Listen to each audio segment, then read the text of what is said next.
వీడు అయాన్. రోజులాగే ఈరోజు కూడా స్కూల్కి ఆనందంగా నడుచుకుంటూ వెళ్తున్నాడు. అప్పుడే అయాన్కి రోడ్డు పక్కన ఒక చిన్న కుక్కపిల్ల గాయాలతో పడి ఉన్నట్టు కనిపించింది. కుక్కపిల్లని చూసి అయాన్ మనసు కరిగిపోయింది. అది బాధపడకూడదని నెమ్మదిగా ఎత్తుకున్నాడు. అయాన్ వెంటనే కుక్కపిల్లని హాస్పిటల్కి తీసుకెళ్లాడు. డాక్టర్ గారు దానికి మంచి ట్రీట్మెంట్ చేశారు. డాక్టర్కి అయాన్ తను దాచుకున్న పాకెట్ మనీ తీసి ఇస్తాడు. ట్రీట్మెంట్ అయిపోయాక అయాన్ కుక్కపిల్లని ఇంటికి తీసుకెళ్లాడు. అమ్మ కూడా చూసి చాలా సంతోషించింది.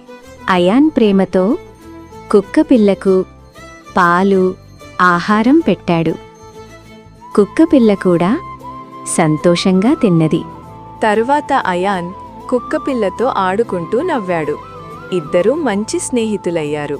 అయాన్ చూపించిన దయ వల్లే కుక్కపిల్లకి కొత్త జీవితం వచ్చింది. మనమూ జంతువులను ప్రేమిస్తే దేవుడు మనల్ని ఆశీర్వదిస్తాడు.